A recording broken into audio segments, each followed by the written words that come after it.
Hacía ya un par de años que había decidido que en mis viajes solo se escuchaba música. Los programas de actualidad me cansaban. La política, los problemas económicos, las guerras y el mundo destrozándose a mí mismo. Siempre la misma historia. Y eso que pasé más de 15 años recorriendo las carreteras y escuchando la radio todo el tiempo. Los últimos años decidí que solo escucharía música. Después de tanto tiempo había cedido. Maigret, mi esposa, profesora de música, prácticamente me obligó a llevar un pendrive repleto de música clásica. Creí que me aburriría y lo cambiaría a los 2 minutos, pero fue absolutamente todo lo contrario. Cuando regresé de ese viaje, solo pude pedirle más. En definitiva, si a esa negación mía a saber de lo que sucedía en el mundo, le sumaba mi completa aversión a los teléfonos inteligentes, es bastante lógico que aquella vez no me enterara de lo que todos los medios y redes sociales estaban hablando. La increíble fuga de Mr. Joe, el afamado asesino. Yo viajaba bajo el sol de la tarde. El desierto rocoso y anaranjado se extendía hasta los límites máximos de mi campo de visión. La carretera, gris, lisa y prolijamente pintada, parecía una grieta, una hendidura en aquella planicie apabullante. La cabina del camión estaba inundada por los acordes de Johannes Brahms. Un brillo verdoso me obligó a observar el pequeño teléfono blanco que viajaba a mi lado en el asiento enterizo que ocupaba todo el ancho de la cabina. Sí, únicamente llevaba un viejo Motorola sin acceso a internet. Era un mensaje de texto de Margaret. ¿Todo bien?, me preguntaba. Yo contesté rápidamente y dejando una sola mano al volante. Ella sabía que cuando conducía, mis respuestas eran escuetas. Dejé el teléfono en el mismo lugar en donde estaba antes. Chequé que en la pantalla apareciera la confirmación de que el mensaje había sido enviado. A menudo en la carretera la cobertura se perdía y los mensajes quedaban en un limbo del cual no salían si uno no se percataba. Y cuando regresé la vista a la carretera, lo vi por primera vez, parado allí, a la orilla del camino. Era alto, altísimo y muy delgado. No me gusta hablar del aspecto de los demás. No lo considero educado ni cortés. Pero para que se hagan a una idea, si es que ustedes ya no han visto fotografías de Mr. Joe alguna vez, la mejor forma de explicarlo o describirlo es diciendo que su cabeza tiene una forma de foco o de bombilla. Se ensancha levemente en sus sienes y luego es perfectamente redondeada. Llevaba el pelo negro muy corto, casi a la ras del cráneo, lo cual colaboraba con la forma. Algo que luego me enteraría, uno de sus más clásicos rasgos distintivos, eran las gafas pequeñas y redondas con cristales de aumento máximo que provocaban que cuando uno lo miraba de cerca y de frente, sus ojos se vieran deformados y exageradamente grandes. A menudo las empresas incluyen en sus contratos y reglamentos la prohibición absoluta de subir a personas que estén haciendo autostop. Esa es la ventaja de ser un trailero independiente y dueño de mi propio camión. Yo pongo mis reglas, y había algo en ese tipo, en ese hombre delgado que tocó mis fibras más serviciales. Nadie en el mundo debería estar en aquella parte del mundo solo y con semejante sol por encima de la cabeza. Cuando le relaté esta historia a la policía por primera vez, me hicieron darme cuenta de que yo no tenía recuerdo absoluto de que él me hiciera señas para que lo llevara. Yo lo había dado, por supuesto. Si yo lo hubiese ignorado, si hubiera seguido de largo, no me hubiese involucrado en semejantes problemas. También estoy seguro de que si Margaret me hubiese acompañado como hacía en otros viajes, sobre todo preferiría los cortos, no me hubiese dejado detenerme. Por un lado, ella era una desconfiada por naturaleza, y por otro, estoy seguro de que ella lo habría reconocido. Ella leía todos los periódicos, ella veía noticieros y pasaba mucho rato en internet con uno de estos teléfonos que yo detestaba. Creo que aquí debo hacer un alto y hablarles de quién era Mr. Joe. Todos los datos que yo me enteré después de que todo esto pasara. Durante 8 años, Mr. Joe fue esquivo a la policía. Incluso cuerpos policiales de otros países y hasta la mismísima Interpol trabajaron para capturarlo. Alcanzó la fama con su primer asesinato. Una familia completa, aristocrática y perteneciente a la clase más alta de la ciudad. Los 5 integrantes de la familia, más el mayordomo, fueron asesinados de la misma forma. Un fino y delicado corte en la garganta que provocó el desangramiento. Cuando los hallaron, todos los cadáveres habían sido limpiados, higienizados, cambiados y colocados en posiciones que imitaban con muchísima exactitud una cena típica familiar. Las pieles pálidas casi translúcidas, la mirada ausente, las poses rígidas, el padre y la madre sentados de forma recta, apoyados en los respaldos altos de madera, como si conversaran de algo importante. Las 3 niñas inclinadas en sus asientos, una sobre la mesa como si jugaran entre ellas. El mayordomo sostenido por la propia mesa de pie al lado de la mesa y con una bandeja en las manos. Los exámenes demostraron que los muertos llevaban más de 12 horas en ese estado cuando fueron encontrados por un jardinero que se atrevió a forzar la puerta de la casa cuando no recibió respuesta en toda la mañana. Esos mismos estudios debieron ampliarse y volverse más específicos y exhaustivos para encontrar los rastros del veneno que había paralizado a la familia y los había dejado a merced de Mr. Joe y su cuchillo. Ese mismo veneno también colaboraba con la mantención de los cadáveres, ralentizando así el proceso de descomposición. Mr. Joe dejó una nota sobre la mesa, un papel sencillo y blanco, en el que solo podía leerse su nombre, Mr. Joe. Había firmado su obra. Fueron muchos detalles y condimentos suficientes para que la prensa se enamorara del caso. Lo escabroso de la escena, lo trabajoso, la firma y también debe decirse el perfil de la familia. Muchos aseguran, yo entre ellos, que si Mr. Joe se hubiese dedicado a asesinar a gente de la calle, a personas sin hogar en vez de familias de la más alta esfera social, las repercusiones mediáticas no hubiesen sido las mismas. Ni una sola pista ni teoría pudo elaborarse teniendo en cuenta la escena del crimen. No se encontró ni una huella, ni un cabello, nada con lo que pudiese construirse al menos una línea de investigación. Como lamentablemente sucede en estos casos, hubo que esperar una nueva muerte para tener alguna novedad. 9 semanas después del primer asesinato, se produjo el segundo, con el mismo y exacto modus operandi: el veneno paralizante, el corte en el cuello, las víctimas desangradas, los cuerpos y la escena limpia e inmutable, y la inequívoca firma de Mr. Joe. Esta vez el revuelo mediático fue todavía mayor, no solo porque el segundo hecho demostraba fehacientemente la teoría de que un asesino en serie estaba suelto en la ciudad, sino porque una de las 2 víctimas era un renombrado senador nacional. La otra víctima era una mujer con la que, en la escena teatral creada por Mr. Joe, compartían una velada romántica en el penthouse del senador. La mujer no era su esposa. A los pocos días de ese hallazgo, fue el lector de un periódico quien durante una noche que leía un cuento a su hija de 7 años para dormir, descubrió que Mr. Joe era un personaje de una serie de libros infantiles.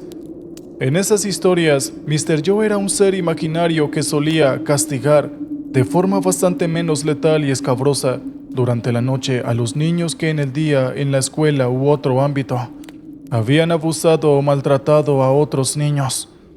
Las ilustraciones de los libros mostraban un ser exageradamente alto y delgado, con una cabeza redonda y unos lentes pequeños. El dato disparó un sinnúmero de teorías y perfiles psicológicos que, acertados o no, sirvieron de poco para lo más importante y primordial: capturarlo antes de que volviera a matar. Pasaron más de 8 años, 17 escenas encontradas, 42 muertes. Todos envenenados, paralizados y desangrados con un delgado corte en la garganta, y después dispuestas como si continuaran con vida, como si nada hubiese pasado, o como si ahora fuera algo lejos de la vida, una escena, Un cuadro, un instante. Una mañana bien temprano, cuando la oficina de policía de la capital estaba amaneciendo y la mayoría de los oficiales no hacían mucho más que tomar café tras otro e intentar que siempre fuese otro el encargo de rellenar el infinito papeleo, un hombre se presentó. Caminaba despacio, pero con presencia. Tenía un semblante sombrío, o mejor dicho, tímido. Era muy alto y delgado, e iba investido en un elegante y caro traje gris. Llevaba lentes pequeños, redondos y de gran aumento. Esperó inmutable durante la buena cantidad de minutos que tardaron en atenderlo. Cuando lo hicieron, él manifestó que venía a hacer una denuncia. La oficial buscó los formularios y con un aire de aburrimiento poco disimulado, se apoyó en el escritorio y preguntó qué era lo que deseaba denunciar. Él, sin que se le moviera un solo músculo del rostro y sin que le vibrara un poco la voz, respondió: 17 asesinatos, 42 muertes. Seguramente debo haber cometido algunos delitos menores más que rodean a los ya mencionados. Tengo un nombre, pero ya no importa. Me llaman Mr. Joe. La policía se quedó viéndolo con los ojos abiertos, tanto que tardó en reaccionar. Así que Mr. Joe se vio obligado a aclarar. Solo vine a entregarme, dijo con su voz suave y monótona. La oficial sacó su arma y comenzó a los gritos. En pocos segundos, una decena de policías rodeó a Mr. Joe, quien se puso de rodillas y llevó sus manos a la nuca, demostrando que sabía de procedimientos policiales. La noticia sacudió al mundo entero. Mr. Joe se mantuvo imperturbable mientras todo el proceso sucedía. Se declaró culpable. Quiso dar detalles sobre la planificación y la ejecución de los asesinatos, y cuando fue indagado sobre qué era lo que lo había llevado a entregarse, respondió con una sola y simple frase: solo estaba aburrido. Mr. Joe fue condenado a reclusión perpetua. Estuvo encerrado poco más de un año.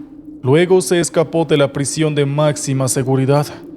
Todo el mundo lo sabía y hablaba de ello, menos yo, que ya no escuchaba la radio, que no tenía redes sociales y que en ese momento lo único en lo que me concentraba era en sumergirme cada vez más en los acordes de la Sinfonía número 4 de Brahms. El tipo se subió despacio. Era meticuloso para moverse, como si cada movimiento que daba necesitara ser debidamente planificado para luego ser certero. Era tan alto que cuando tomó asiento a mi lado, su cabeza y cabello corto, negro y pegado al cráneo rozaba el techo de la cabina. Parecía querer mantener la mayor distancia posible. Yo me puse en marcha de inmediato y regresé a la carretera. Le pregunté qué hacía solo a aquellas horas que rostizaban a seres humanos en esa parte del desierto, y él, al igual que cuando se movía, se tomó un rato para contestar. Finalmente, mirándome solo por un instante y luego devolviendo la vista a la carretera, me dijo: estoy regresando a casa. Obviamente aquella respuesta no decía mucho, pero como se lo expliqué a la policía cientos de veces, no me interesaba andar por la vida llenando de preguntas a la gente. Si aquel tipo se había visto obligado a andar por el medio del desierto a aquellas horas, era obvio que algún problema había tenido, y yo no tenía por qué obligarlo a revivirlo. Después, cuando me enteré quién era y de dónde venía cuando yo lo levanté, no podía creerlo. Viajamos un buen rato en silencio. Yo había bajado al mínimo el volumen de la música. No me parecía educado obligar a otro a escuchar lo mismo que yo, pero la realidad era que la extrañaba. No estaba acostumbrado al silencio. Él parecía inquieto. Se revolvía en el lugar. Yo suponía que era por incomodidad. Las rodillas huesudas le quedaban pegadas al salpicadero. No tenía la posibilidad alguna de extenderse hacia ningún lado. Yo no sabía que en ese momento, en su bolsillo derecho, sostenía un delgado abrecartas muy similar al arma con el que había desgarrado la garganta de todas sus víctimas. Además, aquel elemento era el único que había necesitado para escapar de la prisión. Todavía hoy, No dejo de preguntarme cuán cerca estuvo él de inclinarse sobre mí y rebanarme el cuello. No dejo de pensar lo cerca que estuve de morir. A mí me gusta creer que lo que me salvó fue la música. Hastiado del silencio e intentando aliviar la tensa calma que nos rodeaba a mi pasajero y a mí, me incliné hacia el estéreo y subí el volumen. La lista había avanzado hasta concierto para piano número 2. Inmediatamente, él dejó de hacer esos neuróticos mini movimientos en el lugar. Clavó sus ojos deformados tras sus lentes en el estéreo. Luego levantó la vista muy despacio y por primera vez en mucho tiempo me miró. Brahms fue un buen músico, dijo, y regresó a su posición recta. Su cuerpo pareció encontrar un pequeño punto de relajación. Hasta sus huesos parecieron aflojarse un poco, y su esquelético cuerpo se hundió un poco al menos en el asiento. De ahí en más, el viaje se volvió plácido y tranquilo. Si bien no hablamos, la música había eliminado cualquier tipo de nerviosismo o incomodidad que hubiese previamente en el ambiente. Por el rabillo del ojo, pude ver cómo más de una vez movió su mentón al compás de la música, e incluso vi cómo sus delgados dedos simulaban acariciar las teclas de un piano invisible. Así viajamos por horas. Cuando el amanecer nos alcanzó, visualizamos a lo lejos las luces de un pequeño parador. Él habló después de horas, y con su voz prolija me dijo que le gustaría detenerse, que quería comer, y que además nunca olvidaré cómo lo dijo: satisfacer sus otras necesidades. Yo, que conocía la carretera, le pregunté si no prefería esperar un poco más, que algunos kilómetros más adelante había una de esas estaciones de servicio gigantes plagadas de opciones y ofertas para comer. Él, con una autoridad llamativa para lo anodino que era el tono de su voz, me contestó que no, que aquel lugar era perfecto para él. Nos detuvimos en el estacionamiento del parador. Yo le dije que esperaba que no lo tomara a mal, pero que prefería quedarme en el camión. Busqué detrás del asiento y le mostré un tupper con los enormes sándwiches que había preparado Maigret. Le hablé de sus bondades en la cocina y le dije que no tenía problema alguno en compartirlo con él. Él tomó una gorra mía que colgaba del espejo, abrió la puerta y me miró justo antes de bajar. «Es mejor que descanse un rato», y cerró las puertas tras de él. Cuando al día siguiente la policía me mostró los videos de las cámaras de vigilancia, yo me quedé helado. Durante unos 40 minutos, una de las cámaras mostraba a Mr. Joe sentado en uno de los rincones más apartados del local. Tenía la gorra puesta encajada hasta los ojos y se había quitado los lentes que le sobresalían de uno de los bolsillos. Parecía otra persona. Se lo veía sentado recto y rígido, justo como en el camión. Fue atendido. Leyó el menú con atención. Luego pidió que le sirvieran una hamburguesa doble que comió dando bocados pequeños y limpiándose meticulosamente la boca y las manos después de cada mordida. Y finalmente, cuando terminó, le sirvieron un café que nunca se vio que hubiese pedido. Mientras todo aquello transcurría, por el ventanal podía verse a lo lejos mi camión, en donde en ese preciso momento yo dormitaba en mi asiento después de haberme atiborrado con la siempre abundante, por no decir exagerada, comida de Maigret. Durante estos más de 40 minutos de video, se puede ver cómo el flujo de la gente en el parador es escaso, y para cuando él termina su café, solo se puede ver a una persona más además de Mr. Joe y la camarera. La jovencita se acercó a la mesa con una sonrisa y enseguida se dio vuelta para regresar a la barra. Y al girarse ella, Mr. Joe se puso de pie con una velocidad imposible de imaginar para un cuerpo como ese. Y mientras lo hacía, sacó del bolsillo en el que también guardaba los anteojos el abrecartas que yo ignoraba que él tenía. Con persistencia, y hasta se podría decir que con cierto aire elegante, Mr. Joe rebanó el cuello de la camarera que abriendo los ojos como platos, soltó el anotador y la lapicera y se llevó las manos a su garganta cortada. Un par de segundos después, caía desplomada al piso. La sangre que primero había empapado su uniforme, ahora comenzaba a manchar el piso. Se pudo ver cómo Mr. Joe procuraba no mancharse con sangre. Él se quedó de pie viendo a la chica morir. Se quitó la gorra y la dejó sobre la mesa. Se puso los lentes. De alguna forma, la muerte le volvía a dar su propia identidad. El hombre, que era quien estaba cenando en otra mesa, aparecía en cuadro. Era grande y corpulento, y se detuvo un segundo con el desconcierto dibujado en su rostro, y después avanzó hacia Mr. Joe para atacarlo por la espalda. ¿De qué forma él lo vio? No me lo puedo explicar. Giró a tiempo como si estuviese viendo al hombre por un espejo. El movimiento fue tan rápido como certero. El hombre cayó de rodillas exactamente frente a la camarera.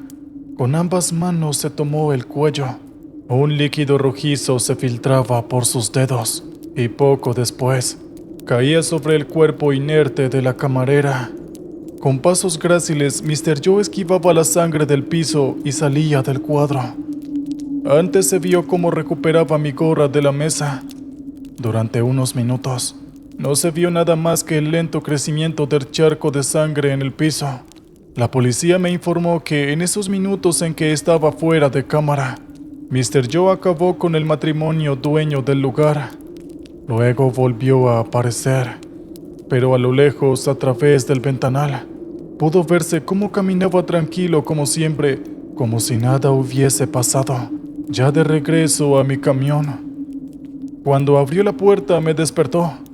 Yo tenía los pies cruzados y apoyados sobre el volante. Se inclinó y devolvió mi gorra al lugar en donde estaba antes. Le pregunté que cómo le había ido. Él contestó que había encontrado justo lo que necesitaba, aunque había algo en su gesto que no parecía estar satisfecho del todo.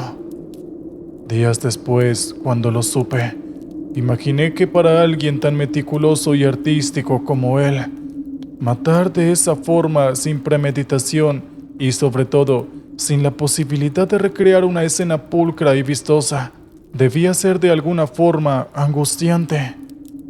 Volvimos a la carretera y recuerdo cómo él se volvió hacia mí. Se quedó mirándolo. Yo lo veía de reojo.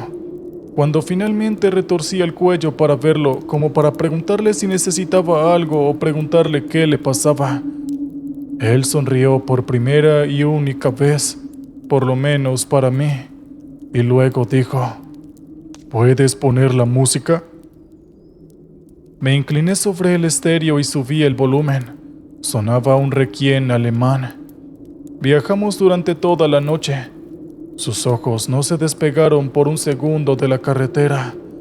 No durmió ni un solo minuto. Disfrutó la música. Cuando terminamos con Brahms, seguimos con Wagner y el ocaso de los dioses. Se notaba en su disfrute que conocía todas y cada una de las piezas. Por momentos movía sus brazos con elegancia, otras veces murmuraba, pero la mayoría del tiempo disfrutaba quieto, sin quitar los ojos de la carretera oscura.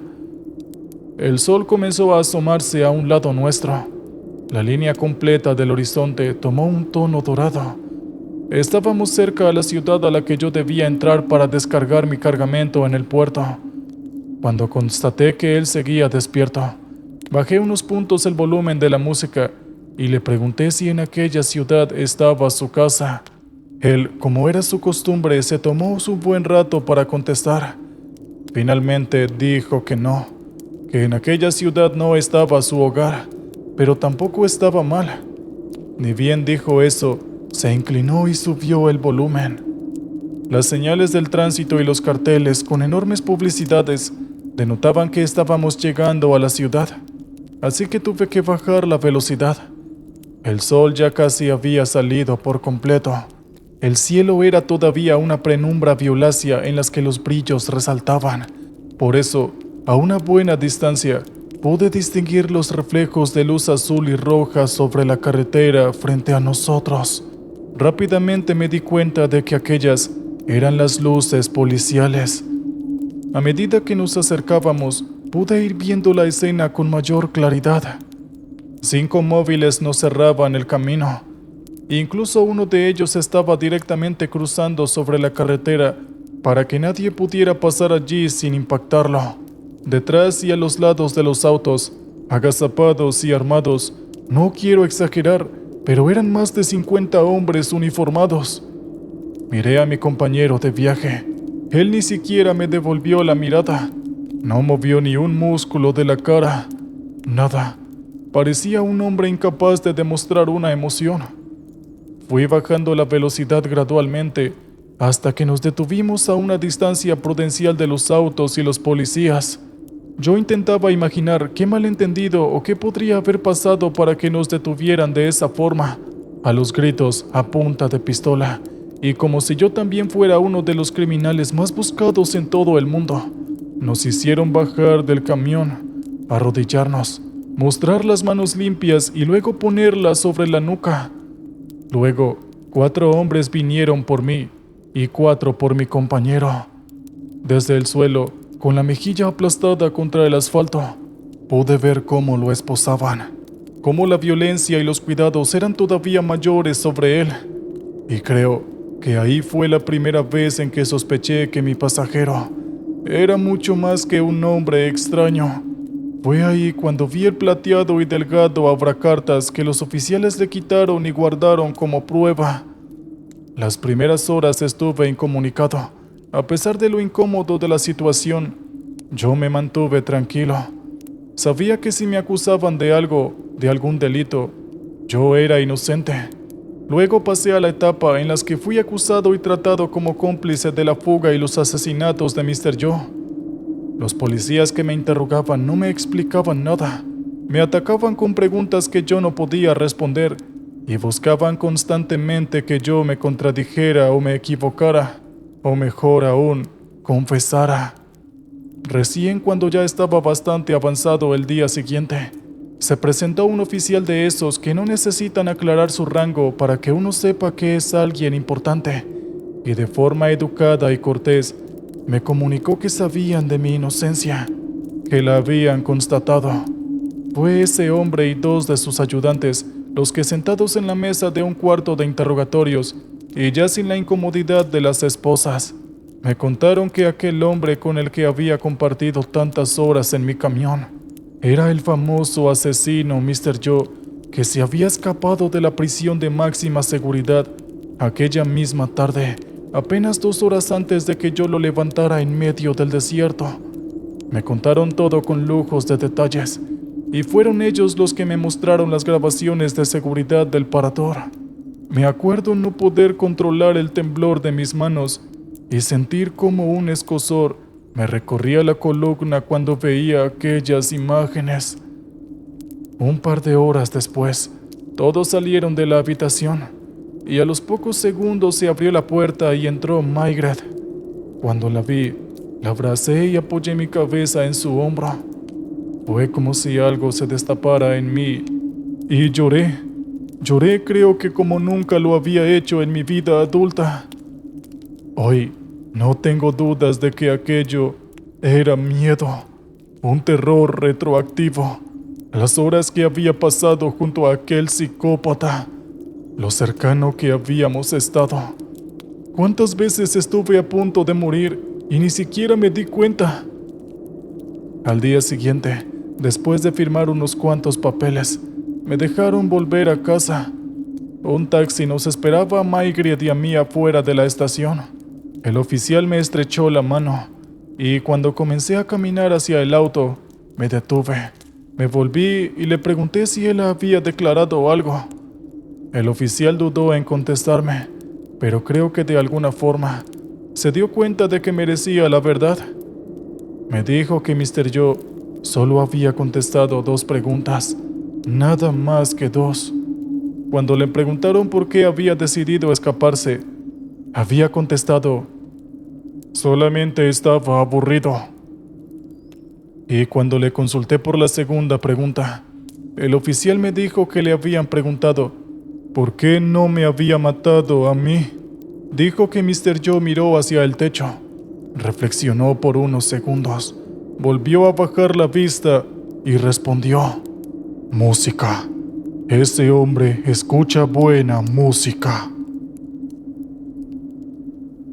¿Qué tal, oyentes? Espero que les haya gustado el relato anterior. Muy bien, ahora vamos por el siguiente. Espero que lo disfruten. Mi nombre es Raúl. Quizás esta historia pueda sonar difícil de creer, pero aún así quiero contarla. Quiero que sirva de advertencia para todos aquellos que suelen andar por las carreteras, para mis colegas traileros, para que sepan que existe un lugar, un camino, por el cual nunca se debe transitar, por lo menos en una determinada parte del año. Habían pasado algunas horas del amanecer. Podría decirse que era la media mañana. Yo había conducido toda la noche. Tenía que llegar al puerto antes de que cerrara a las 16 horas. Estaba agotado. Sentía la cabeza embotada y un cálido alivio me asaltaba en los párpados cuando cerraba los ojos. Daba cabezazos entre dormidos que más de una vez me llevaron a dar volantazos. Por más apretado que estuviese por el tiempo, preferí priorizar mi vida. Me detuve, bajé del camión, inflé el pecho. Traté de almacenar la mayor cantidad posible de aire puro en mis pulmones. Di 3 vueltas al camión. Me vacié en la cabeza un poco de agua que quedaba en mi botella. Volví al camión y regresé a la carretera, dispuesto a conducir sin detenerme y sobre todo sin dormirme por las siguientes 5 horas. El aire acondicionado no daba abasto para aliviar el calor del mediodía. Abrí las ventanillas para que el viento me ayudara a mantenerme despierto. La carretera estaba desierta. Ni siquiera había autos que me colaboraran con su presencia para evitar el carácter adormecedor y monótono de la ruta. Me incliné sobre el asiento para alcanzar el teléfono y checar la hora. Cuando me incorporé y regresé la vista a la carretera, la vi frente a mí, en mi camino. La cabellera rubia de la mujer reflejaba la luz del sol. Sonreía. Su dentadura brillaba y era tan blanca como el vestido largo que llevaba puesto y le cubría hasta los pies. Abrí los brazos tomando una postura casi angelical. Clavé los frenos. Los neumáticos chillaron arrastrándose sobre el asfalto. Logré detener el camión a escasos metros de donde ella estaba. Ella ni siquiera se inmutó. No se movió ni un centímetro. No bajó los brazos. No dejó de sonreír. Me quedé aferrado al volante, respirando agitado, intentando recuperarme del susto. Ella seguía sin moverse. Cuando conseguí salir del shock, abrí la puerta y bajé. La mujer se movió por primera vez y se orientó hacia mí. Yo me debatía entre insultarla o tratarla como a un paciente psiquiátrico cuando ella me ganó de mano y habló primero. Raúl, te estábamos esperando. Yo me quedé tieso. No me esperaba aquello. Ahora que la veía de mucho más de cerca, podía verla con mucha mayor claridad.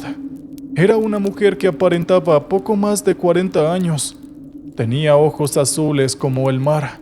Era realmente hermosa, como nunca creí que alguien pudiera serlo. Y su voz tenía una cadencia suave, segura y atractiva. Yo tartamudeé. Creo que conseguí preguntar algo así como si nos conociésemos en algún lado. ¿Y quiénes eran los que me estaban esperando? Primero lo primero, dijo ella. Y lo que hizo fue pedirme con una voz imposible de ignorar que quitara el camión de la carretera. Cuando me quise dar cuenta, yo ya estaba moviendo el camión y estacionándolo sobre la tierra de la banquina. Recién ahí vi el camino alternativo de tierra que se abría por en medio del campo. Había algo en mi comportamiento que era extraño a mí mismo, pero de todas formas no podía frenarlo. Otra vez me sorprendí cuando caminaba a la par de la mujer por el sendero y me alejaba cada vez más del camión. Era como si ella fuera dueña de mi voluntad, como si yo estuviese a su merced. ¿Cuánto tiempo caminamos? En ese momento no lo supe. Todo se volvía confuso a su lado. Ella cada tanto me miraba con sus ojos azules mar y me reavivaba el hechizo con el que me guiaba. Atravesamos un monte verde que se elevaba en la pradera de pastos amarillos y lo que apareció allí detrás me dejó sin habla. Me detuve a admirar aquel cuadro. Unas 30 personas entre hombres, mujeres y niños, todos vestidos de blanco, danzaban al sol de la música que unos grupos de hombres tocaban con elementos de percusión y 2 instrumentos de cuerda parecidos a las arpas de la antigüedad. «Bienvenido a nuestra fiesta del solsticio de invierno», dijo la mujer, rodeándome con su brazo por los hombros. Olía a jazmines. Su aroma era embriagador. «Aquí festejamos la llegada del invierno, el fin del otoño.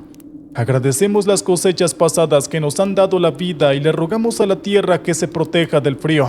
Auguramos una hermosa primavera que nos permita volver a sembrar», dijo con su voz seductora.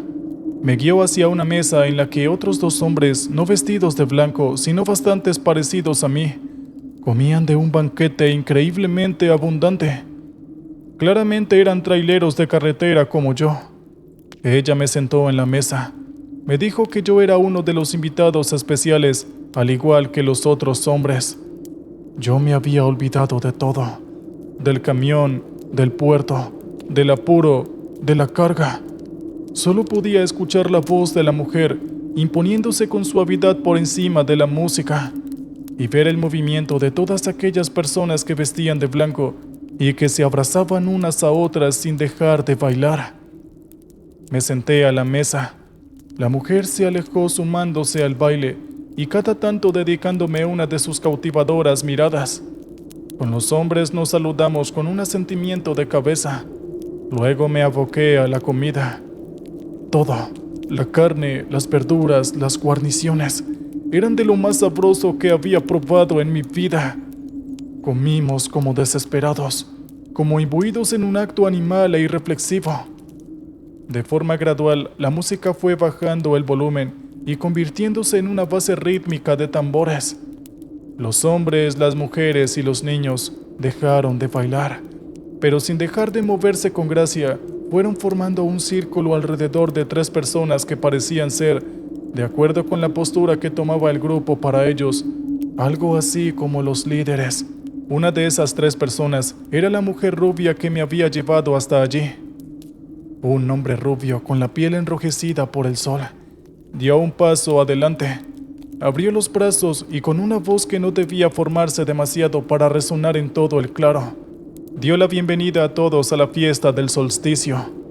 Mientras hablaba cada 2 por 3, giraba la cabeza y compartía miradas complicadas con la mujer. Todos allí vestidos de blanco brillaban sobre el pasto, como si fueran estrellas en el cielo amarillo o retazos caídos del sol. El hombre dio un paso al costado para que la tercera persona que allí estaba de pie quedase a la vista de todos. Era un hombre morocho y bajito. Debajo de su túnica blanca podían verse ornamentos de madera que le colgaban del cuello y las muñecas. Yo seguía comiendo, ajeno a mis compañeros y a lo que pasaba a mi alrededor.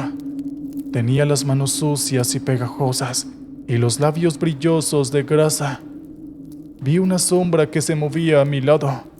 Giré la cabeza y vi a un perro negro que se escondía detrás de un arbusto y desde allí miraba hacia la mesa en la que yo y los otros 2 hombres comíamos.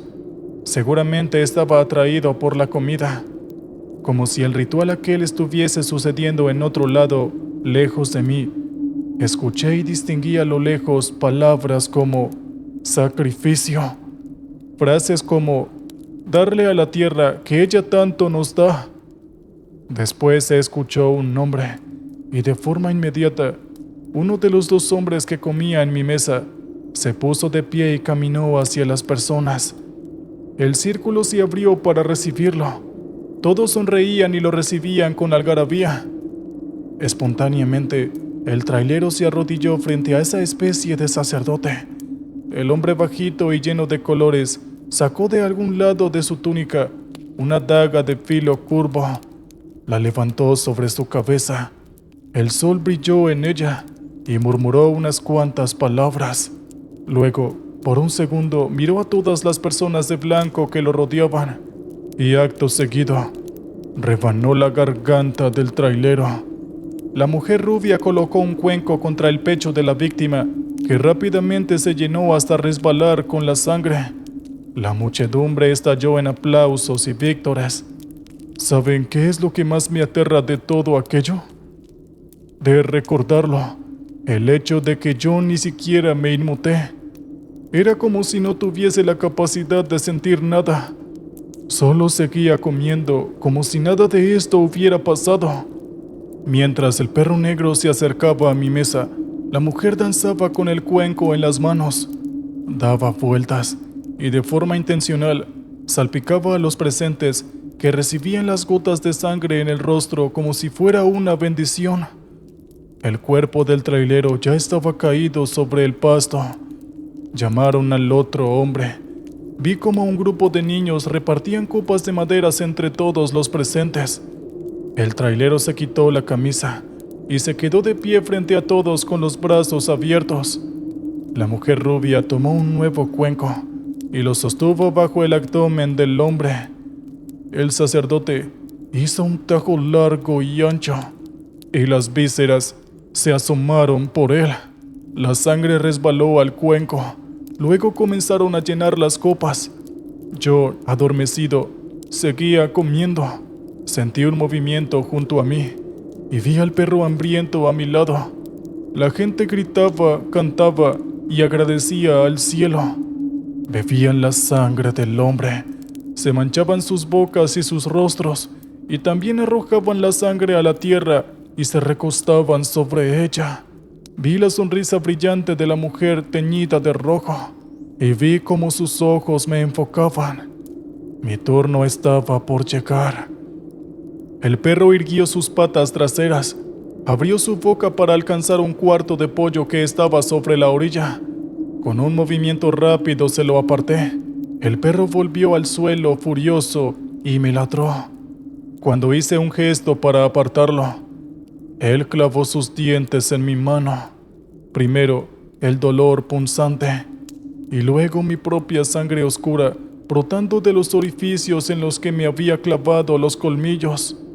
Funcionaron como un despertador gigantesco en mi cabeza y ahí, por primera vez, tomé conciencia de todo, de la locura de todo lo que estaba aconteciendo a mi alrededor. Empecé a ver que aquellas personas que ahora se revolcaban y bebían la sangre humana no eran tan hermosas ni tan agradables como lo eran hace un minuto. Parecían monstruos enloquecidos. Sus restos se retorcían en muecas de demonio. Me puse de pie de una forma tan repentina que el perro se alejó de mí, creyendo que iba a atacarlo.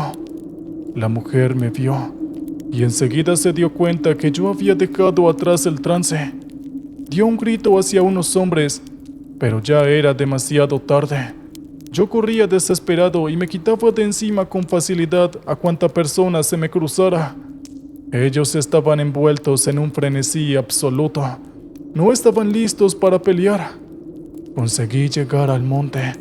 Varios hombres me perseguían, pero allí los perdí. Ninguno de ellos parecía demasiado convencido en querer alejarse demasiado de su celebración. Tomé el sendero y corrí hacia la carretera con todas mis fuerzas. Llegué al camión.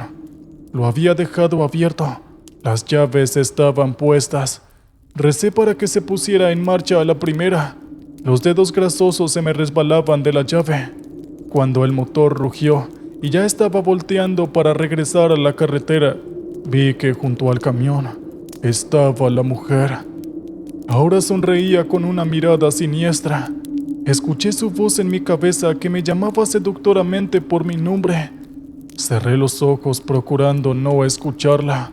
Subí la carretera y dejé a la mujer y a la fiesta del solsticio atrás. El atardecer ya había llegado. Obviamente no llegué al puerto a tiempo. Eso me provocó una suspensión de 2 semanas en la empresa, pero me contenté con mantener mi trabajo. Desde ese día, cuando coincido con amigos, con colegas, con traileros novatos y jóvenes, siempre les cuento que hay un lugar por el que no hay que pasar nunca, una época del año en particular, y que hay una mujer hermosa vestida de blanco, a la cual siempre hay que ignorar, por más que ella nos llame por nuestro nombre.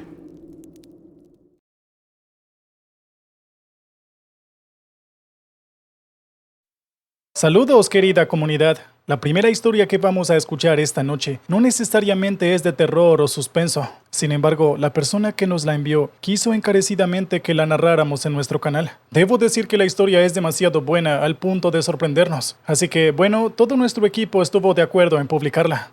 Sin más, espero que la disfruten. Mi nombre es William Mayland. Por más que haga más de 10 años en que estoy retirado de las Fuerzas Armadas, la mayoría de la gente me sigue llamando General Mayland. En la última parte de mi larga y extensa carrera militar, me asignaron crear y liderar un grupo de fuerzas especiales. Con dicho grupo realizamos las misiones y campañas militares que no suelen salir ni en los periódicos, ni en portales, ni en canales de noticias. Ahora que soy un viejo que se pasa los días en su casa aguardando la visita de sus hijos y nietos, he decidido contar algunas de aquellas misiones. No me queda mucho, y no creo que sea bueno llevarse el peso de tantas historias a la tumba. Esta historia que quiero contarles se llama La Extracción. Fue una de las primeras misiones que tuvimos como grupo. La conformación del equipo era pequeña. Había sido una de las órdenes expresas de mis superiores cuando me convocaron.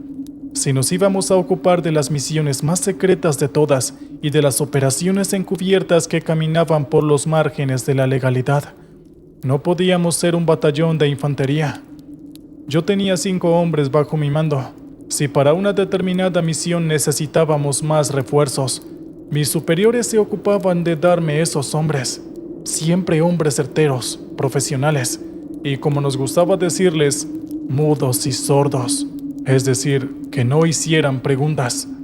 La misión era sencilla de entender. Un grupo terrorista tenía secuestrado al hijo de un gobernador. Nada de eso había llegado a los medios de comunicación todavía. Los terroristas estaban alargando la negociación. Eran díscolos, emocionales y ciclotímicos. Era obvio que nada de aquello terminaría bien. Los expertos aseguraban que las chances de recuperar al hijo del gobernador con vida eran escasas o casi nulas. Ahí entrábamos nosotros. La ubicación estaba certificada. Nosotros debíamos recuperar con vida al muchacho. Claro, eso no lo dije. El hijo del gobernador no era un niño, sino un muchacho bastante mayorcito que lo único que había hecho durante toda su vida era disfrutar del dinero y el poder de su padre. Pero esos detalles no debían importarnos. Lo único que debía ocupar nuestra cabeza era cumplir con el objetivo. A diferencia quizás de lo que muchos de ustedes puedan creer, el hijo del gobernador no estaba secuestrado y oculto en medio de una isla, ni en una selva tropical, ni en una gruta en el desierto. Estaba en el centro mismo de la capital, un penthouse lujoso repleto de terroristas y sicarios armados hasta los dientes. La zona era un hervidero de gente y movimiento. Para estos casos, la ciudad puede ser considerada un verdadero laberinto. ¿Y cuál es el mejor camino para entrar y salir de un laberinto? La respuesta es doble: por debajo y por arriba. Llamar la atención era lo último que queríamos, así que evitamos la tentación de acercarnos por demás al edificio. Buscamos una zona de la ciudad en la cual fuera costumbre que hubiesen problemas de agua, desagote e inundaciones. Fuimos hasta allí en un Traffic vestida de móvil de reparaciones, y a los pocos minutos ya estábamos los 6 debajo de la ciudad. La fachada de la empresa de las reparaciones nos permitió bajar enormes bolsones en los que, en vez de herramientas, llevábamos todos nuestros equipos y armas. 4.200 metros nos separaban del edificio. Desde allí abajo, escuchábamos cuando el personal de apoyo se llevó la camioneta. Mitch, uno de mis hombres de mayor confianza, Era nuestro especialista en comunicaciones y tecnología. Desplazó con gran velocidad los dedos en una pequeña tablet y enseguida me mostró el mapa de túneles y direcciones que debíamos seguir hasta llegar a nuestro objetivo. Así que nos pusimos en marcha. En algún momento de la planificación, habíamos evaluado dejar la noche anterior unas motocicletas que nos permitirían recorrer la distancia en menor tiempo. Llegamos a la conclusión de que el riesgo de ser escuchados era demasiado alto. Si bien habían tramos del camino en que estaríamos a más de 100 metros por debajo de la superficie, en otros, la distancia con la calle y los habitantes de la ciudad sería muchísimo menor. Éramos hombres entrenados, y aún yo, que ya había superado la madurez, éramos capaces de correr y desplazarnos a un ritmo muy alto. Pero el camino fue tan intrincado, habían tantas escaleras, pasajes con aguas de cloaca hasta el pecho, pasillos por los que tuvimos que arrastrarnos, y a eso sumado el armamento que transportábamos, que nos llevó casi 2 horas completar el recorrido. Estábamos debajo del Mitch cuando nos detuvimos, y creo que todos coincidimos en el alivio de terminar de una vez por todas con aquel incómodo recorrido. Fleet fue el primero en subir la escalerilla que conducía al sótano del edificio. Necesitó quitar una infinidad de tornillos y fundir bordes soldados para poder abrir la trampilla. Cuando finalmente se dio y se abrió luego de un topetazo provocando un leve estruendo en su caída, nos quedamos en silencio. Aquella era la parte más profunda del sótano. Nadie debería andar por allí, pero uno nunca debe dar por hecho nada, mucho menos en nuestro trabajo. Afortunadamente el sótano estaba desierto. Solo se escuchaba el sonido mecánico y vaporoso de las calderas trabajando. Una de las decisiones más inteligentes de los secuestradores había sido instalarse en ese edificio y no blindarlo. Es decir, la torre tenía 20 pisos, y hasta el piso número 14 la vida era normal. Es decir, estaba plagado de oficinas, agencias, despachos y sobre todo gente. Mucha gente entrando y saliendo por todos lados, subiendo y bajando pisos. Inteligencia aseguraba en su informe que el resto de los pisos estaba vacío, pero con constante vigilancia. Y luego estaba el penthouse. Esta disposición inhabilitaba de raíz la posibilidad de una incursión violenta desde el minuto cero. Carol nos repartió la ropa. Cuando nos miramos, confirmamos que nuestra apariencia era la indicada. 5 miembros de una patrulla de desinfección. Mamelucos grises con los nombres de la empresa escritos en amarillo pálido. Olvidables y difíciles de recordar. En 2 bolsos también con el nombre de la empresa. Llevábamos el armamento grande. Chequeamos nuestros comunicadores casi invisibles y luego subimos.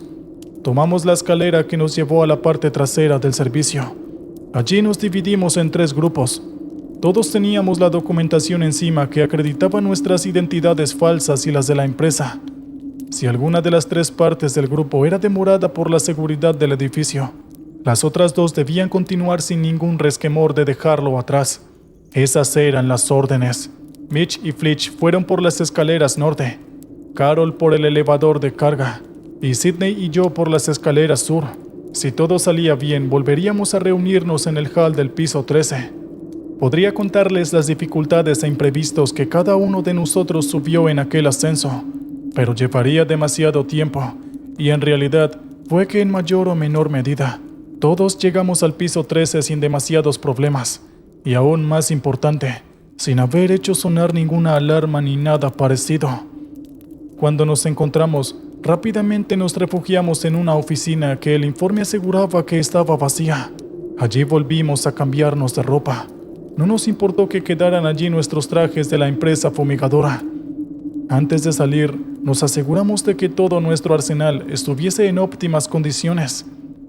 Mitch, desde su misma pequeña tablet, disparó el pulso que inhibió todo el sistema de cámaras de la mitad superior del edificio. Los dejamos ciegos. El piso 14 estaba demasiado cerca de los pisos habitados y tampoco queríamos llamar la atención de los guardias de los pisos superiores. Así que usamos pistolas con silenciadores y cuando tuvimos la oportunidad, sorprendimos por la espalda a un par utilizando solo los cuchillos. 8 hombres cayeron en ese piso 14. La historia se repitió en el piso 15. La historia se repitió en el piso 15, 16 y 17. Estábamos preparados para que de allí en adelante las cosas cambiaran. Por más que la mayoría fuera un grupo de guerrilleros torpes y más acostumbrados al enfrentamiento a campo abierto, debían de haberse dado cuenta que algo estaba sucediendo cuando el sistema de cámaras no se restituía y cuando los guardias de los pisos inferiores no respondían. Las puertas del elevador se abrieron en el piso 18 y una balacera fue el comité de bienvenida. Nosotros no estábamos dentro. Una bomba de gas ciego fue activada por los propios disparos de los guardias y en pocos segundos el recinto se colapsó con un gas denso y verdoso. Entramos por 2 puertas de servicio. Llevábamos máscaras y visores que nos permitían respirar y ver. Fue todo un caos. Ellos estaban desesperados. Disparaban en cualquier dirección. De todas formas fue bastante rápido. Esta vez hicimos todo el ruido posible. Era la hora de que supieran que estábamos allí, que vengan por nosotros. Los pisos 19 y 20 fueron una masacre. No nos interesaba dejar ningún sobreviviente. El penthouse era de lo más lujoso. Piso alfombrado. Paredes de un rojo caoba estaban plagadas de pinturas que, si bien yo jamás tuve demasiada idea de arte, parecían de esas que valían millones. Jarrones de aspectos frágiles que se sostenían en columnas blancas. Una enorme pecera llena de peces de colores decoraba el centro del espacio. El silencio era absoluto. Había sido todo tan sencillo hasta ese momento, que quizás cometimos el mayor error que se puede cometer en cualquier aspecto de la vida: confiarse. La andanada de disparos vino desde donde estaba el juego de sillones. Lynch recibía un disparo en el hombro que lo empujó hacia la pared. Carol uno en la pierna que la obligó a ponerse de rodillas en tierra. Mientras nos poníamos a resguardo, Sidney y Fleet nos cubrían a todos con una ráfaga de ametralladora. La pecera estalló, y toda el agua, como los peces, se desparramaron por todos lados. El estruendo era de 1.000.000 de vidrios rompiéndose en 1000 pedazos. Me arrojé a un desnivel en donde estaba un juego de comedor. Me cubrí. Pude desviarlos. 2 hombres dispararon una automática prácticamente pegados al piso.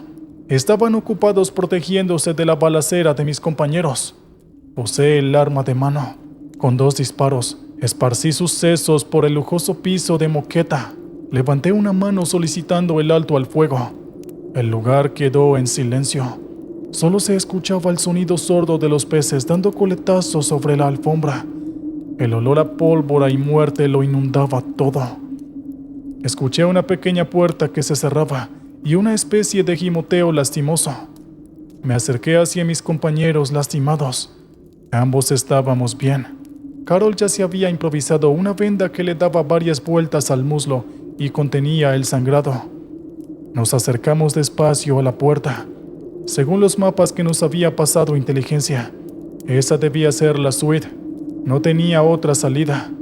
A mi orden, Mitch pateó la puerta, que se abrió con facilidad. Y lo que encontramos dentro estaba bastante lejos de ser lo que esperábamos. Efectivamente, el hijo del gobernador estaba allí, pero a diferencia de los habituales secuestradores, él no estaba ni maniatado, ni golpeado, ni con los ojos vendados a la cabeza cubierta por una bolsa.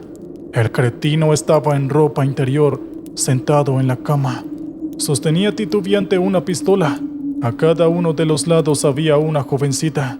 Ambas estaban desnudas y aterrorizadas. De pie, a un lado de la cama, el último de los guardias que quedaba con vida arrojó su arma al suelo ni bien nos vio. El hijo del gobernador, a punto de largarse a llorar, dijo que no le hiciéramos nada, que él podía explicarlo. Pero era obvio que no hacía falta. Todo era bastante claro. Un autosecuestro. Parece que el niño mimado no se conformaba con el libre uso de las tarjetas de crédito de su padre, sino que ahora quería más. Dejé a mis compañeros en el cuarto apuntando a todos. Hice un par de llamadas. Hablé una buena cantidad de minutos. Incluso me senté en uno de los mullidos sillones del salón, viendo cómo un pececillo azul vivía sus últimos segundos. Cuando terminé las llamadas, regresé al cuarto. Carol me miró. Yo asentí con la cabeza. Ella no necesitó más información. Un disparo certero de su pistola Abrió un agujero perfecto en la frente del hijo del gobernador, que se desplomó sobre la cama, salpicando las paredes con sangre. Mis compañeros hicieron el resto con los testigos. A los pocos minutos, escuché el ruido del motor sobre la azotea. ¿Recuerdan que les dije que un laberinto se sale por debajo o por arriba? Por debajo llegamos y por arriba nos fuimos. Subimos al helicóptero y nos alejamos sin que nadie reparara demasiado en nosotros. Lo único extraño era la nube de humo verdoso que salía de uno de los pisos. La información que llegó a los medios fue que un grupo de secuestradores asesinó al hijo del gobernador después de una conflictiva negociación. Aquel fue el detalle que terminó de volcar la empatía del electorado hacia el gobernador. Años más tarde fue elegido presidente de nuestro país. Nunca nadie supo que él mismo nos ordenó ejecutar a su hijo. Aquella fue una misión exitosa. ¿Qué tal, oyente? Espero que realmente hayas disfrutado del relato anterior. Ahora volvemos con nuestra programación habitual de relatos de terror y suspenso. Vamos con la siguiente historia. Buenas noches, mi nombre es Roberto y quiero contar una historia que me ocurrió a principios de este año, en enero de 2024. El recuerdo es aún muy reciente y a veces me pregunto si no imaginé o al menos malinterpreté todo. Yo llevo en este mundo de camioneros desde hace mucho tiempo. Tengo 50 años y nunca hasta este momento me había pasado algo así. Voy a contar lo que sucedió. Yo tengo un hijo con capacidades diferentes. Él tiene un grado severo de autismo. A pesar de que ya tiene 18 años, mi hijo llamado Mario, aunque yo le digo Marito, es incapaz de quedarse solo en casa durante mucho tiempo. Durante muchos años hasta que cumplió 15. Entre mi mujer y yo nos arreglamos para cuidarlo. Pero luego sucedió algo realmente muy trágico para mí. La muerte inesperada de mi mujer. Ella falleció de súbito mientras iba caminando por la calle de regreso a una tienda comercial. Simplemente se cayó sobre la vereda y quedó allí tendida. El médico me dijo que fue una muerte casi instantánea, producto de una aneurisma cerebral que llevaba ya mucho tiempo en su cabeza y que finalmente había estallado ese día. Como podrán imaginar, su muerte a los 45 años fue muy sorprendente y dolorosa para todos.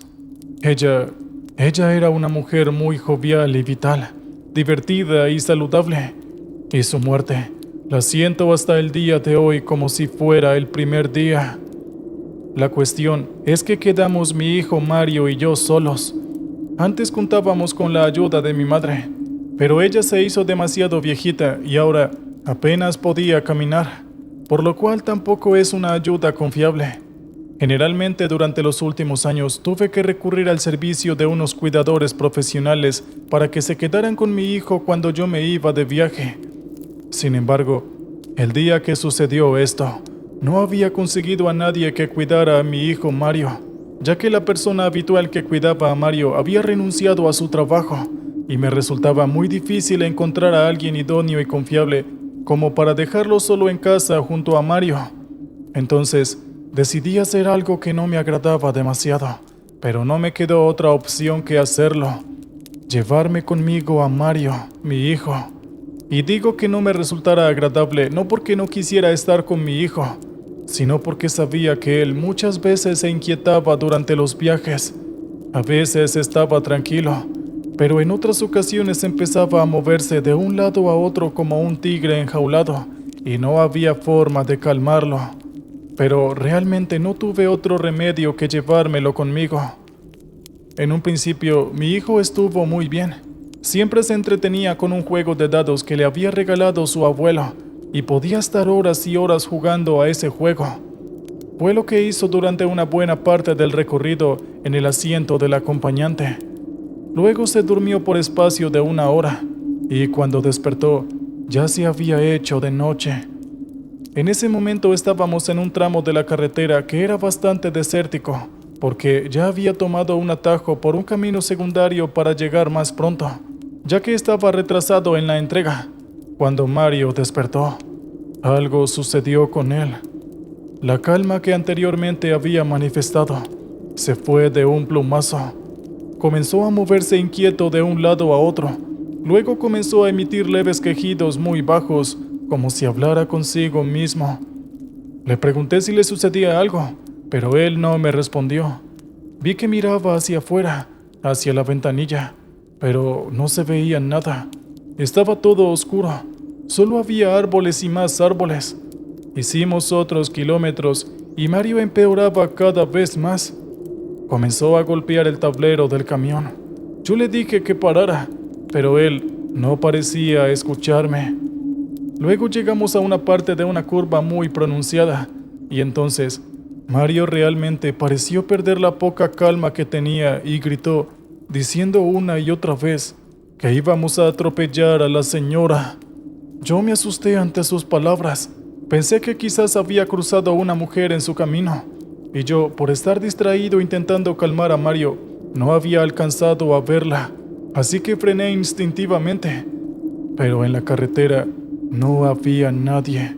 Sin embargo, Mario seguía gritando que había una señora, señalando hacia adelante, hacia un lugar en la curva. Yo le dije que ahí no había nadie y que se calmara. Le prometí que llegaríamos muy pronto a nuestro destino y luego regresaríamos a casa. Había detenido el camión por completo, pero cuando me di cuenta de que no había ninguna mujer en aquella carretera, comencé a marchar otra vez. Sin embargo, en ese momento me di cuenta de que cerca de aquella curva había una cruz, de esas que ponen en los costados de la carretera en memoria de las personas que han fallecido en la misma. Esta visión de la cruz me sobresaltó un poco. Yo no quería pensar en nada paranormal, pero era inevitable hacerlo. Además, yo anteriormente había tenido algunos episodios con Mario que podrían considerarse, por lo menos, bastante extraños. Por ejemplo, cuando él tenía 6 o 7 años, estábamos jugando en su habitación, cuando de repente comenzó a llorar a los gritos. Nosotros intentamos calmarlo, pero él no respondía. Luego comenzó a gritar el nombre de su abuelo materno. Él era muy apegado a él. Entonces, nosotros pensamos que Mario lo extrañaba y quería verlo.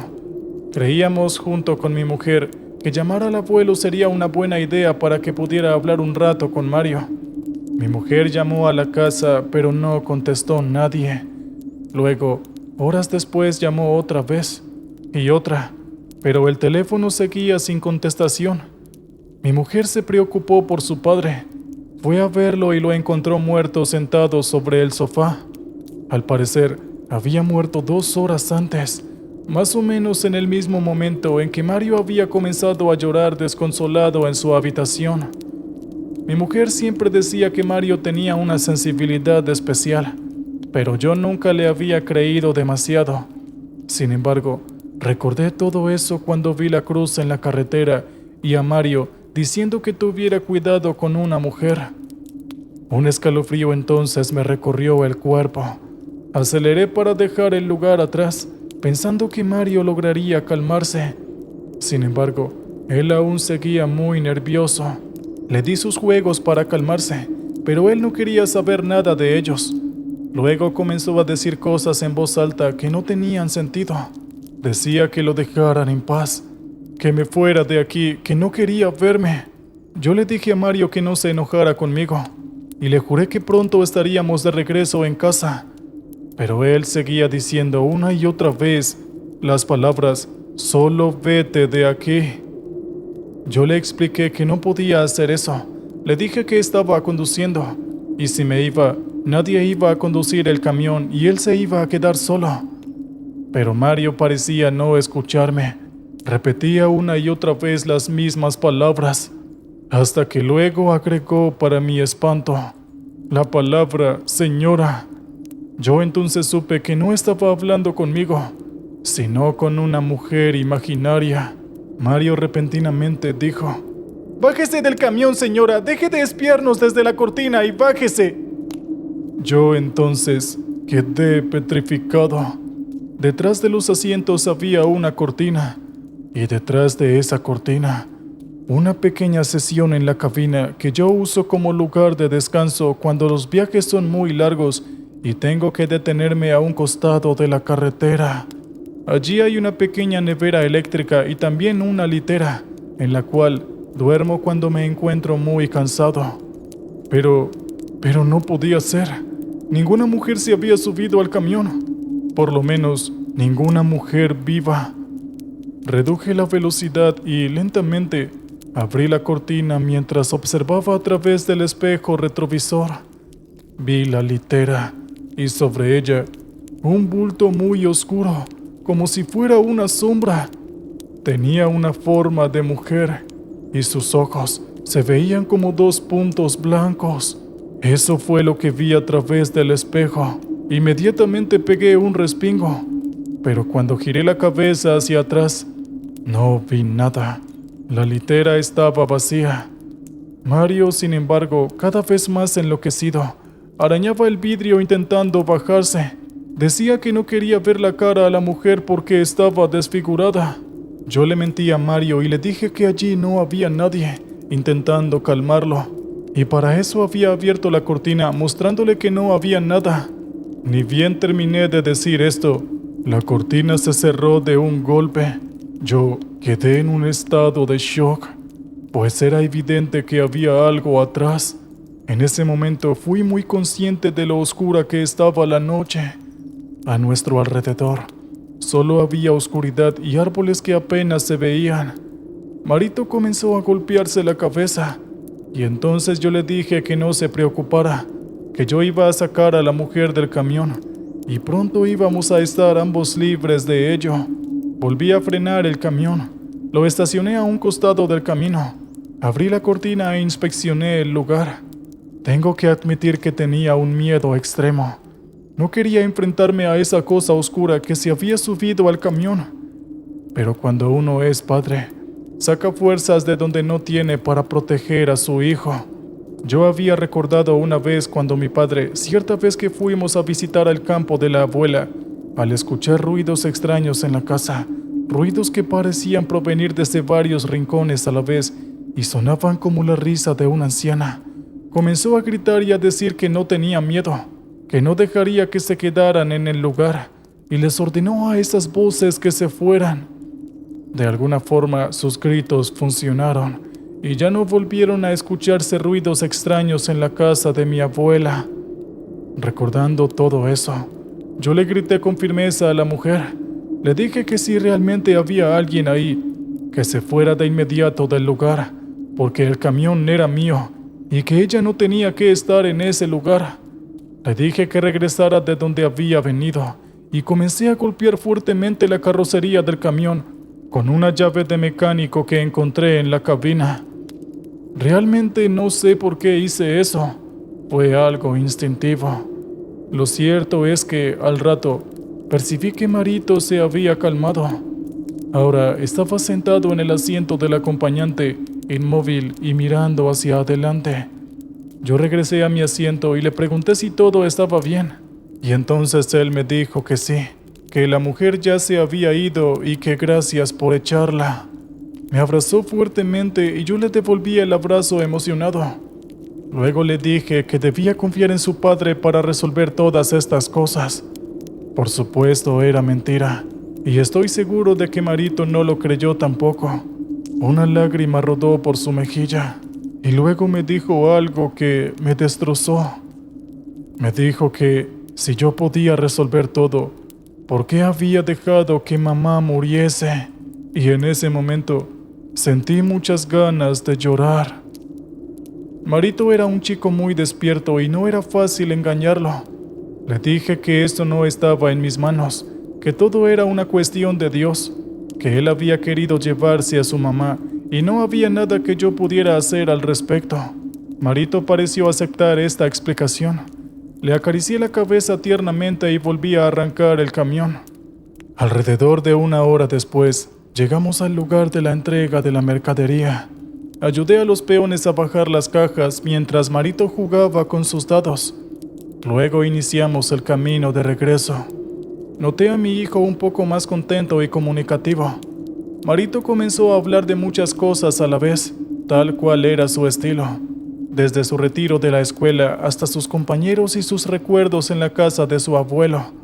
Finalmente, Dijo que la mujer que se había subido al camión no era mala, solo dijo que estaba perdida y confundida, y que cuando las personas se asustan, muchas veces se vuelven peligrosas y pueden hacer daño sin proponérselo. Pero también me dijo que no me preocupara demasiado, porque tarde o temprano él sabía que ella encontraría el camino y lograría estar nuevamente en paz. ¿Qué tal, oyente? Gracias por escuchar el relato, espero que te haya gustado. Antes de ir con el siguiente relato, quisiera pedirte un pequeño favor. Dale like a este video y suscríbete si valoras este tipo de contenido. Para nosotros sería de inmensa ayuda. Y no olvides dejar un comentario si tienes alguna experiencia terrorífica similar. Nos encantaría leerte. Muy bien, ahora vamos con el siguiente relato.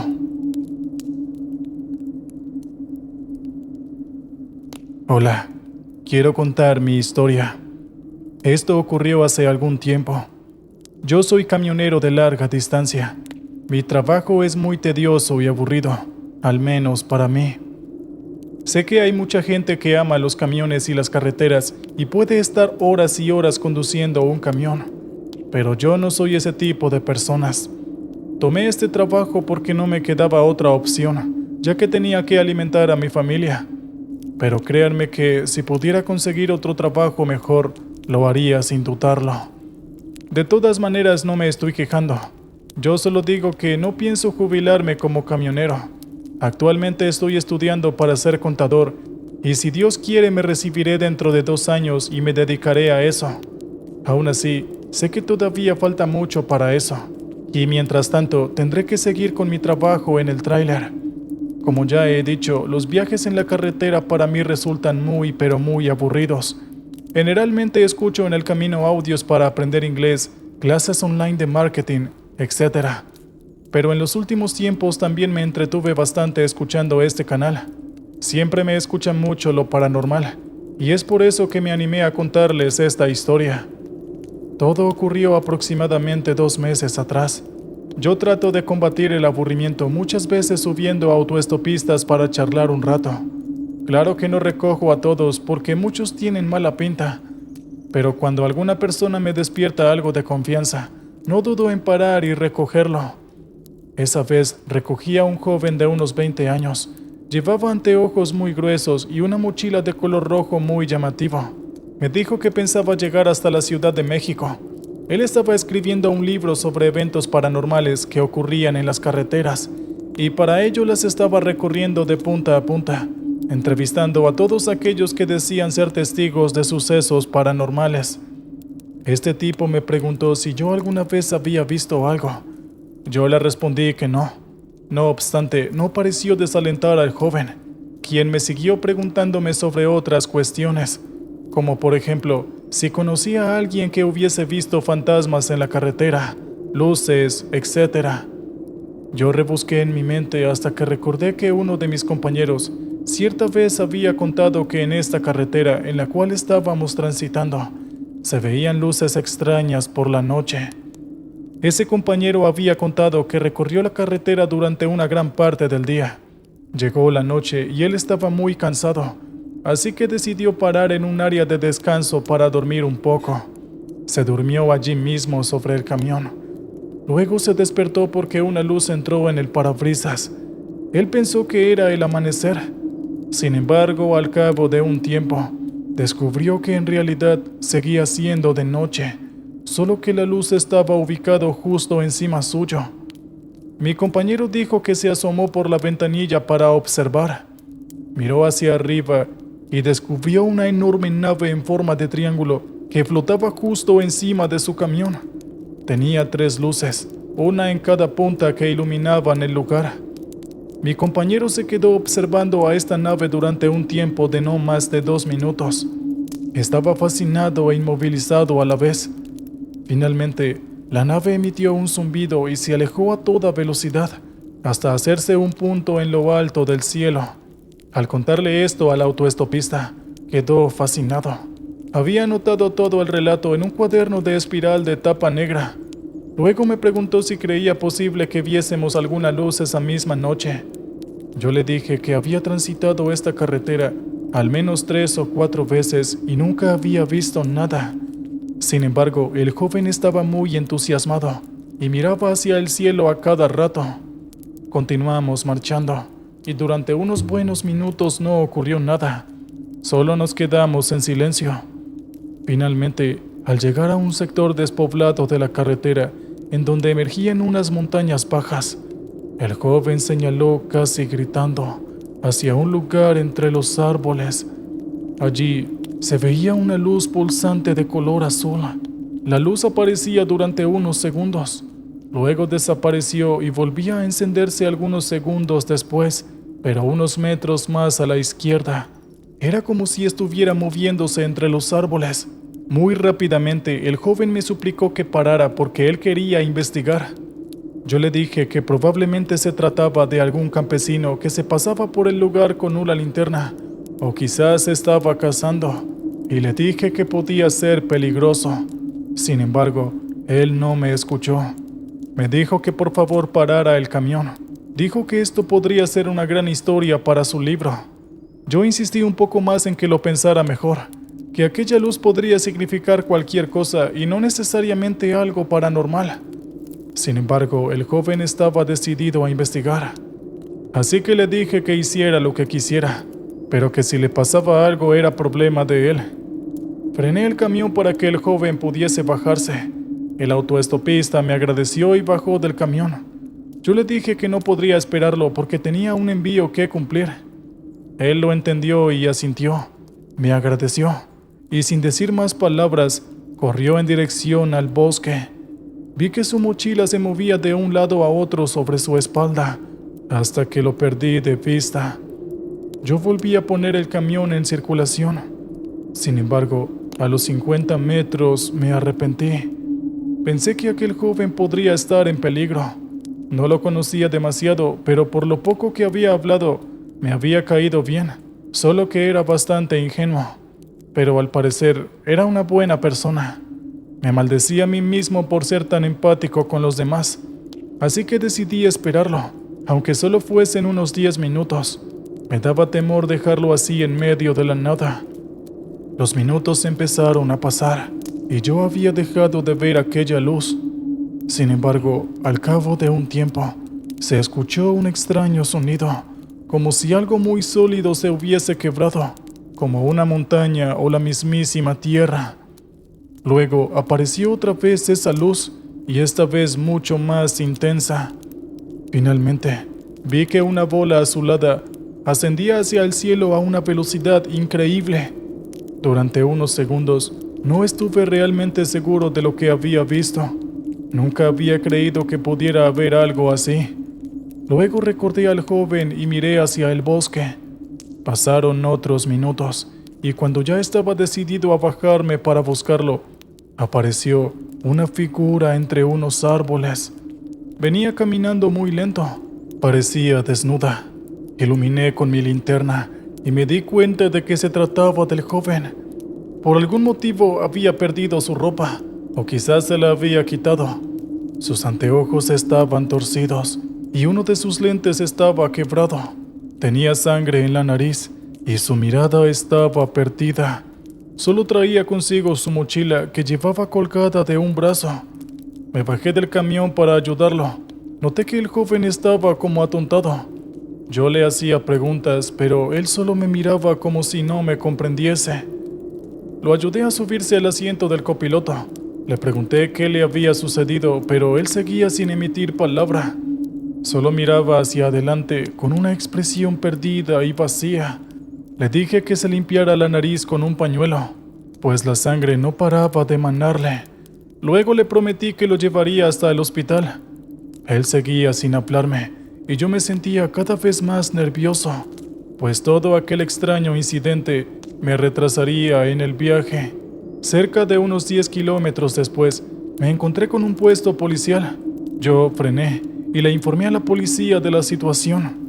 No le hablé de la luz, sino que simplemente le dije que aquel joven se estaba comportando de una manera muy rara.